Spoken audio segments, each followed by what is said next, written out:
सुप्रभात विद्यार्थियों।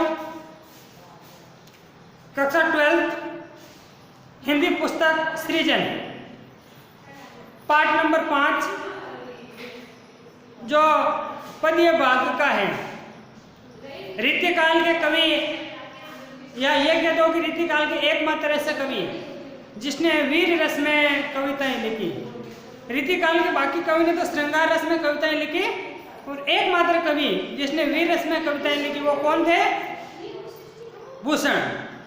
भूषण का मूल नाम क्या था? घनश्याम। भूषण इनकी उपाधि थी। इनका जीवन परिचय पिछली क्लास में हमने पढ़ लिया और हमने ये भी पढ़ा कि भूषण ने 2 राजाओं के आश्रय में काम किया। एक था छत्रपति शिवाजी और दूसरे कौन थे? महाराज छत्रसाल। तो इस पाठ में अपने 5 कविता दिए हुए हैं। कविता एक छंद का नाम है जिसमें 31 वर्ण होते हैं। मैं अभी बताऊंगा आपको। उसी के बारे में इस शिवाजी की वीरता का वर्णन है। शिवाजी की तुलनाएं इंद्र से, शेर से, सूर्य से, विभिन्न प्रकार से की है और वास्तव में इस पृथ्वी का भार शिवाजी के ऊपर ही है, ऐसा किसने कहा? भूषण ने कहा। तो देखिए इस पाठ को हम शुरू करने जा रहे हैं। इसका पहला कविता पढ़ रहे हैं वीर रस के कविता। वीर यानी वीरता का भाव, वीर रस है। रस कौन सा है? वीर। हिंदी में कितने रस माने गए हैं? 11 रस माने गए। मुख्यतः 9 रस है, 2 छुटकर रस है, 11 रस माने गए। भूषण कवि का नाम है वीर रस के कवि। कवि क्या है? छंद है। क्या है कविता? छंद है। तो देखिए मैं पढ़ने जा रहा हूं। पहला, इनके जो पद है, इनके जो कविता है पढ़ने में थोड़े हार्ड लगेंगे लेकिन इनका उच्चारण करोगे तो आप आसानी से हो जाएगा। तो देखिए, साजी चतुरंग सैन अंग में उमंग धारी सरजा शिवाजी जंग जितने चलत भूषण बनत नाद भी है नगारन के नदी नदी मद घेबरन के रलत एल फैल खेल बेल खलक में गेल गेल गजन की ठेल पेल शेर उशलत तारा सो तरनी दूरी धारा में लगत जिमी धारा में पारा पारावर यो हलत है। कुछ समझ में नहीं आया ना अभी तक? देखिए इसका हम हिंदी अनुवाद करेंगे। मैं हर एक शब्दार्थ है उनको बताता जाऊंगा। आप पेंसिल लेकर अपनी बुक में लिख लीजिए। मैं पहले तो इनका शब्दार्थ बता देता हूँ, आप ध्यानपूर्वक सुनना और लिख लेना। साजी यानी सजाकर, चतुरंग सेन यानी 4 अंगों वाली सेना जिसमें पैदल, घुड़सवार, हाथी और रथ, ये 4 अंगों वाली सेना। वापस देखिए, घुड़सवार, हाथी, रथ और पैदल, ये 4 सेना के अंग होते हैं। उमंग, उमंग का मतलब होता है जोश, उल्लास, धारी यानी धारण करके। सरजा एक शिवाजी की उपाधि के नाम है।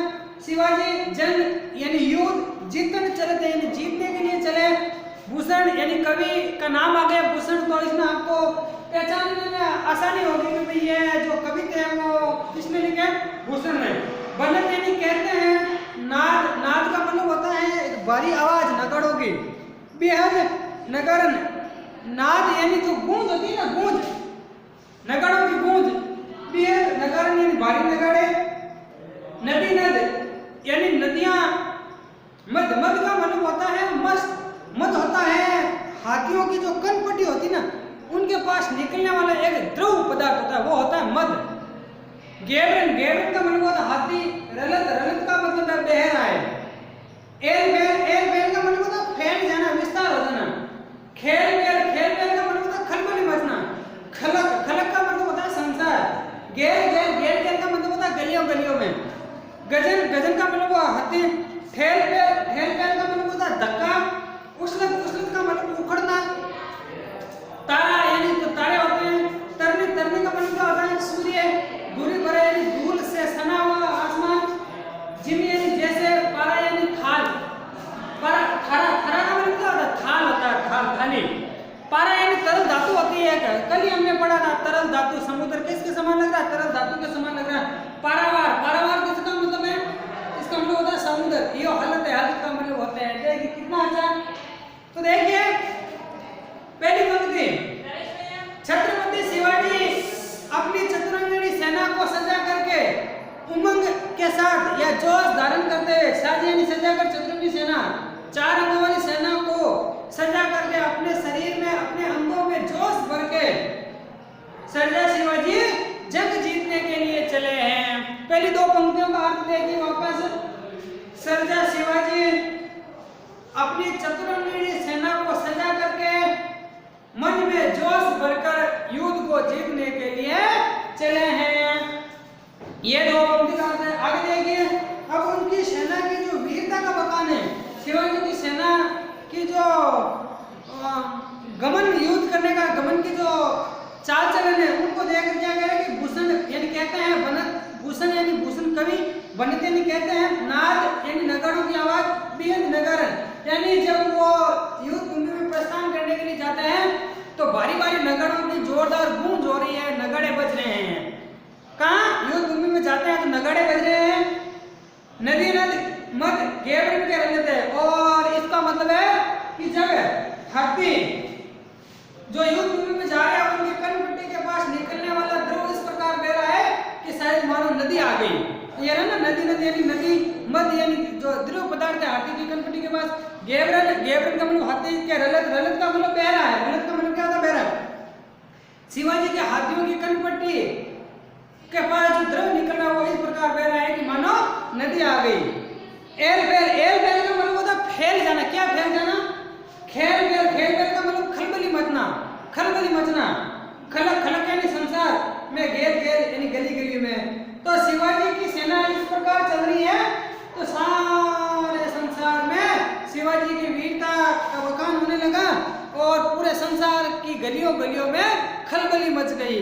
ठीक है ना? खेल बेल यानी खलबली मचना, घेर घेर यानी गली गली में, जहाँ संसार की जो भी गलियां हैं उसमें खलबली मच गई।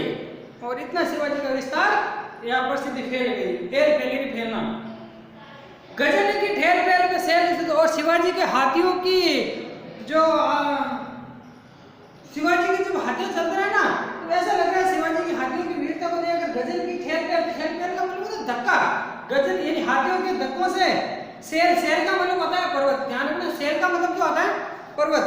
उछलत उछलत यानी उखड़ जाते हैं। देखिए इतना वीरता का वर्णन करते हैं कि शिवाजी के जो हाथी है उनके धक्कों से पर्वत भी उखड़ जाते हैं।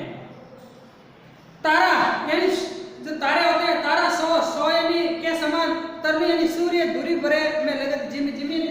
जैसे शिवाजी की सेना प्रस्थान करने के पीछे तो धूल उड़ रही ना, उस धूल उड़ने की वजह से सारे आकाश में धूल छा गई और धूल छाने की वजह से जो सूर्य है ना वो तारा के समान प्रतीत हो रहा है। कैसा दिख रहा है? तारे के समान।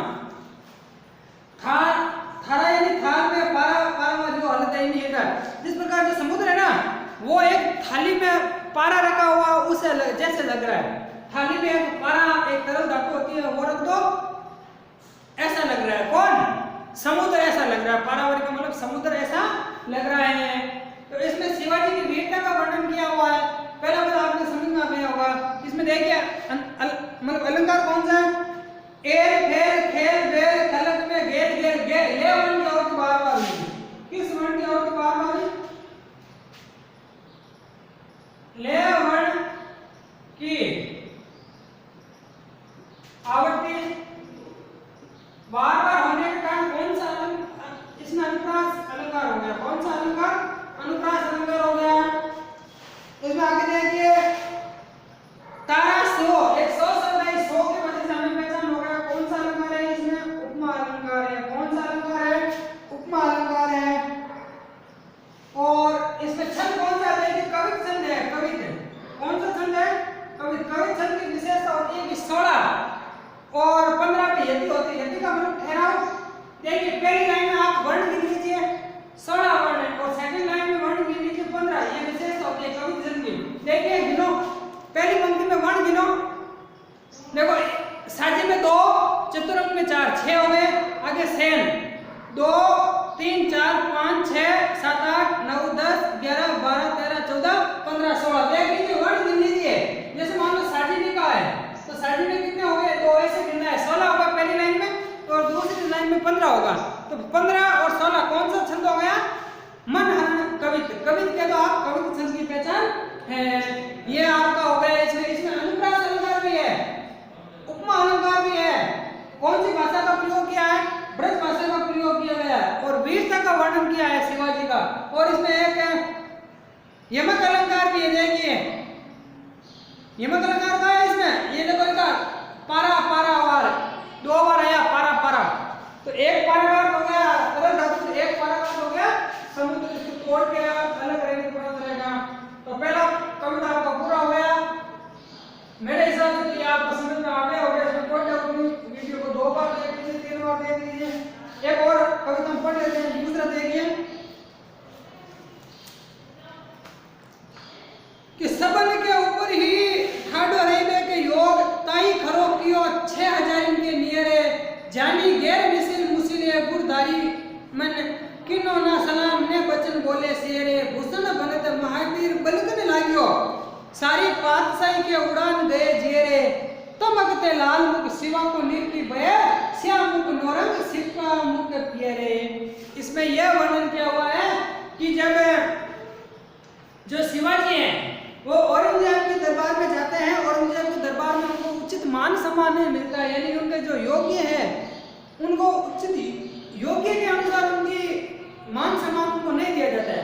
जैसे मान लो शिवाजी का एक मान सम्मान उच्च है, हो सकता है औरंगजेब उनको उच्च पद पर न बैठा करो, कोई लाइन में खड़ा कर दिया होगा कि आप उस लाइन में खड़े हो जाओ। अब शिवाजी ने इनको योग्य नहीं समझा कि इन्होंने मेरे को मान सम्मान नहीं दिया, तो उस समय शिवाजी का जो रूप देखने को मिलता है वही इसका वर्णन है कि सबन के ऊपर ही ठाडो, ठाडो का मतलब होता खड़ा रहने के जोग जोगी योगी, जो मनुष्य जो शिवाजी सब मनुष्यों के ऊपर योग्य रहने के लिए खड़ा आता है, सबसे ऊपर रहने के लायक है। मान सम्मान में कह दो, इज्जत में कह दो, पद में कह दो, योग्यता में प्रतिष्ठा में कह दो, सबके ऊपर रहने के योग्य है वो मनुष्य। तो सबन के ऊपर ही ठाडो यानी खड़ा रहने के योग्य है। ताई, ताई का मतलब होता है उसे खरो किया यानी खड़ा कर दिया। किसने? औरंगजेब ने। किसको किया? शिवाजी को। 6000 एक मंद शब्दारी पड़ता है क्या नियरे, नियरे का मतलब होता है पास। अब शिवाजी को एक 6000 एक छोटी सी मंद शब्दारी पड़ता है जिसमें निम्न जो कैटेगरी के जो सैनिक खड़े रहते हैं उनको उनके पास शिवाजी को खड़ा कर दिया। किसने? औरंगजेब को। तो शिवाजी ने अपना अपमान समझा। जानी गैर मिसिल का मतलब होता है, मिसिल का मतलब होता है पंक्ति, और गैर मिसिल यानी अनुचित पंक्ति में खड़ा कर दिया। जो पंक्ति शिवाजी के लायक नहीं थी, शिवाजी के सैनिक भी उस पंक्ति में खड़े नहीं रह सकते, उस पंक्ति में शिवाजी को खड़ा कर दिया। तो जानी यानी जानकर, गैर मिसिल यानी उचित पंक्ति नहीं मिलना। गुस्सिले, गुस्सिले का मतलब गुस्सा करने वाले, गुस्साधारी मन में, और उन्होंने गुस्सा धारण कर लिया मन में, क्रोध भराया मन में शिवाजी का। किनो ना सलाम यानी फिर शिवाजी ने उस औरंगजेब को सलाम भी नहीं किया, ने वचन बोले। शेर, शेर का मतलब शीतलता, जो ठंडा वचन होते हैं जो आगे वाले के मन को प्रभावित करते हैं, ऐसे वचन भी शिवाजी ने नहीं बोला और नहीं शिवाजी ने उसको सलाम किया। क्यों? क्योंकि उनको एक गैर मिसिल पंक्ति में खड़ा कर दिया। भूषण बनत यानी भूषण, भूषण कवि का नाम आ गया, पहचान हो जाएगी आपको। बनत यानी कहते हैं महावीर, महावीर का मतलब होता है यहाँ शिवाजी के लिए बलगन, बलगन का मतलब होता है उत्तेजित। लेकिन अब शिवाजी वहां पर अत्यधिक उत्तेजित हो गए, अत्यधिक गुस्से में दहाड़ने लगे।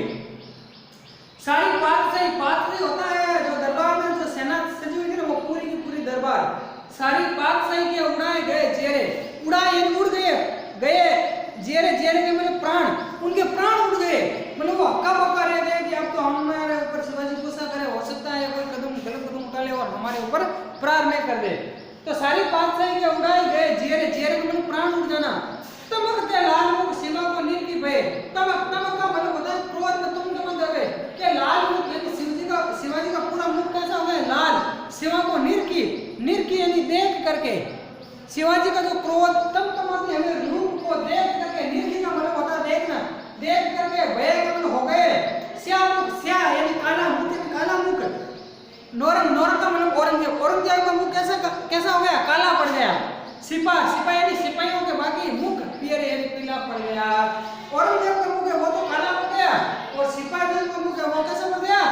पीला पड़ गया। क्यों पीला पड़ गया? शिवाजी के तमतमाते हुए क्रोध के जो आवेश में आकर शिवाजी का जो गुस्से का रूप देख करके इस प्रकार जो मुगल सेना थी जो पाक से दरबार सजा होता है उनके होश उड़ गए। इस प्रकार उनमें अंत पैदा हो गया। अच्छी पंक्तियां थी, वीरता।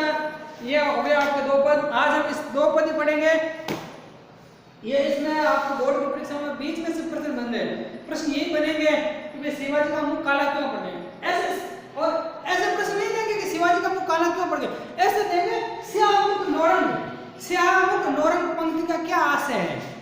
देंगे आपको। तो आपको हर एक पंक्ति का अर्थ आना चाहिए, हर एक पंक्ति में कौन सा भाव है, क्या कह रहा है, किसकी पंक्तियां है, इसमें किसका वर्णन है, ये आपको आना चाहिए। तो मैं आशा करता हूँ ये आपको पाठ आसानी से समझ में आ जाएगा। 2 पद समझ में आ गए होंगे। इस पाठ के जो 3 पद हैं वो अगली क्लास में पढ़ेंगे। इस पाठ को एक बार और आप पढ़ लीजिए अच्छी तरह से। इसमें भी देखो आप अलंकार वगैरह कौन सा प्रयोग हुआ है, तो ब्रज भाषा है इसमें, और मनहरण कवित्व छंद का प्रयोग किया गया है। और इसमें देखिए आगे, इसमें देखिए अतिशयोक्ति अलंकार है, बढ़ा चढ़ाकर वर्णन किया है। कौन सा अलंकार है, अतिशयोक्ति अलंकार है। और अनुप्रास अलंकार का प्रयोग किया है इसमें। चमकते लाल सारी बात से भूषण बनत वे आने की वजह से अनुप्रास अलंकार हो गया। इसमें शिवाजी का गुस्सा साफ जोर से जाहिर किया गया है, शिवाजी की वीरता का वर्णन किया गया है, ये इसमें दिया हुआ है। आज की कक्षा बस इतने ही, धन्यवाद।